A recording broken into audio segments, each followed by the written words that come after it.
আমরা আমরা মৃত্যুর ঝুঁকি নিয়ে, জীবনের ঝুঁকি নিয়ে আমরা রাজপথে ছিলাম। আজকে যদি সেই জুলাই কেড়ে নেওয়া হয়, আজকে যদি সংস্কারের পথ বন্ধ করে দেওয়া হয়, আর নিরঙ্কুশ সংখ্যাধিক্যের অজুহাতে এই দাম্ভিকতায় যদি জনরায়কে প্রত্যাখ্যান করা হয়, গণভোটের রায়কে যদি পদদলিত করা হয়, আমরা এই সরকারকে ছেড়ে দেব না।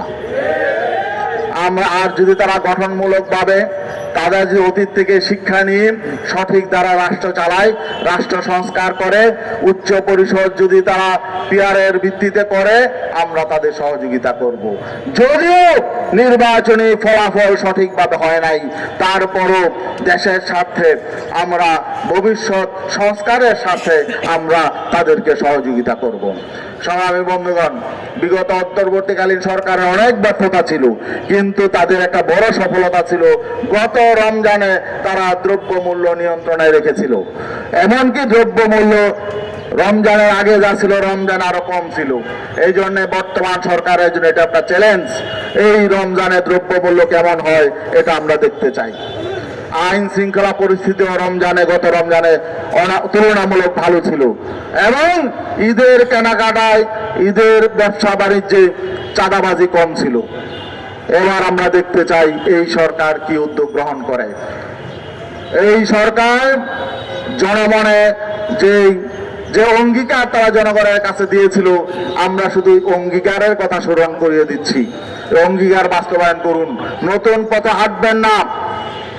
অন্যদের প্রয়োজনায়, বাইরের প্রয়োজনায় আপনারা জনগণের বিপক্ষে চলে যাবেন না।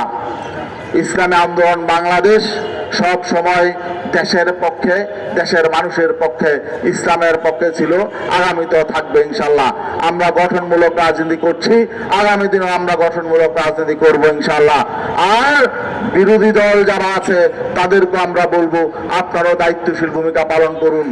অযথা দেশে যাতে কোনো সংকট তৈরি না হয়, এই জন্য অযথা কোনো সংকট তৈরি করবেন না। সরকারের যেখানে ব্যর্থতা সেখানে সমালোচনা করুন, সরকারকে সঠিক পথে চলার জন্য দায়িত্ব পালন করুন। মিডিয়া কর্মীদেরও দায়িত্ব আছে, সরকারের শুধু প্রশংসা করলে চলবে না, তাদের ব্যর্থতাগুলো তুলে ধরুন, তাদের অঙ্গীকারগুলো স্মরণ করিয়ে দিন, যাতে তারা সঠিক পথে চলতে পারে। আমরা চাই সরকার সঠিক পথে চলুক। সবাইকে ধন্যবাদ। আমরা রমজানের পবিত্রতা রক্ষার দাবিতে আমরা আজকে এখানে মিছিল করছি তা না, জনগণের পাশে থাকবো ইনশাআল্লাহ।